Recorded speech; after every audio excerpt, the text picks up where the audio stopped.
Today I authorized 2 operations in Iraq: targeted airstrikes to protect our American personnel, and a humanitarian effort to help save thousands of Iraqi civilians who are trapped on a mountain without food and water and facing almost certain death.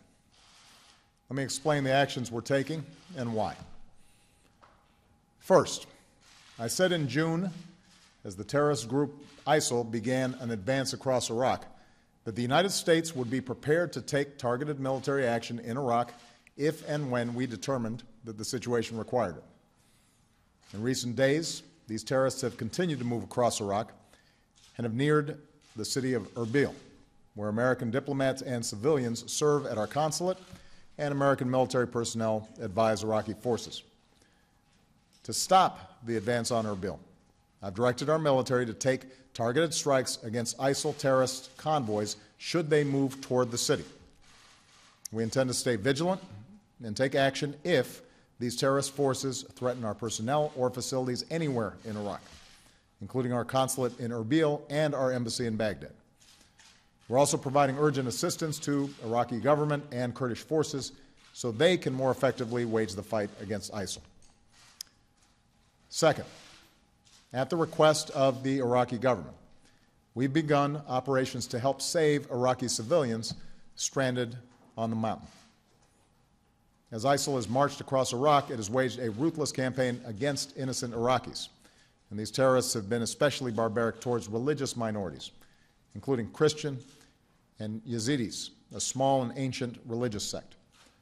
Countless Iraqis have been displaced, and chilling reports describe ISIL militants rounding up families, conducting mass executions, and enslaving Yazidi women. In recent days, Yazidi women, men, and children from the area of Sinjar have fled for their lives, and thousands, perhaps tens of thousands, are now hiding high up on the mountain with little but the clothes on their backs. They're without food, they're without water, people are starving, and children are dying of thirst. Meanwhile, ISIL forces below have called for the systematic destruction of the entire Yazidi people, which would constitute genocide. So these innocent families are faced with a horrible choice: descend the mountain and be slaughtered, or stay and slowly die of thirst and hunger. Now, I've said before, the United States cannot and should not intervene every time there's a crisis in the world.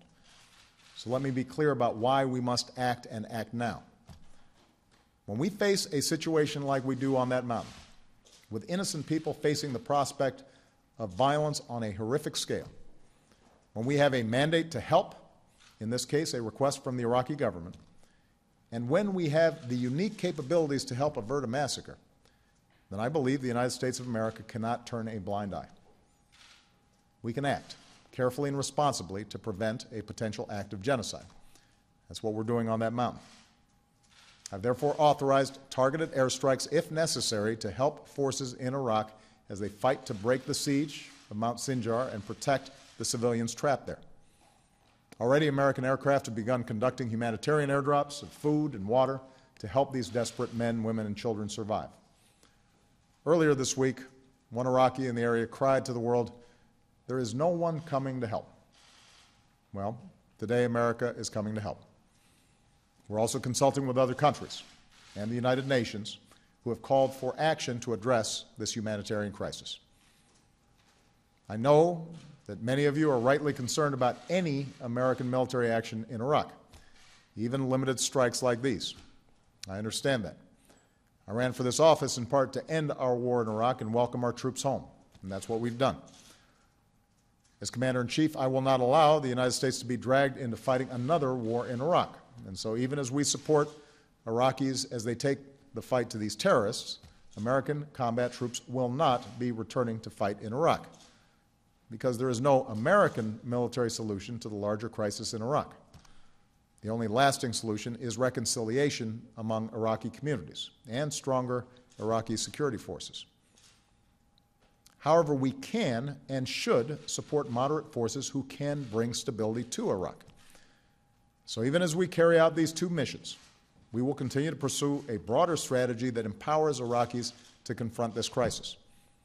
Iraqi leaders need to come together and forge a new government that represents the legitimate interests of all Iraqis, and that can fight back against the threats like ISIL. Iraqis have named a new president, a new Speaker of Parliament, and are seeking consensus on a new Prime Minister. This is the progress that needs to continue in order to reverse the momentum of the terrorists who prey on Iraq's divisions. Once Iraq has a new government, the United States will work with it and other countries in the region to provide increased support to deal with this humanitarian crisis and counterterrorism challenge. None of Iraq's neighbors have an interest in this terrible suffering or instability, and so we'll continue to work with our friends and allies to help refugees get the shelter and food and water they so desperately need, and to help Iraqis push back against ISIL. The several hundred American advisors that I ordered to Iraq will continue to assess what more we can do to help train, advise, and support Iraqi forces going forward. And just as I consulted Congress on the decisions I made today, we will continue to do so going forward. My fellow Americans, the world is confronted by many challenges, and while America has never been able to right every wrong, America has made the world a more secure and prosperous place. And our leadership is necessary to underwrite the global security and prosperity that our children and our grandchildren will depend on. We do so by adhering to a set of core principles. We do whatever is necessary to protect our people. We support our allies when they're in danger. We lead coalitions of countries to uphold international norms. And we strive to stay true to the fundamental values, the desire to live with basic freedom and dignity that is common to human beings wherever they are. That's why people all over the world look to the United States of America to lead. And that's why we do. So let me close by assuring you that there is no decision that I take more seriously than the use of military force.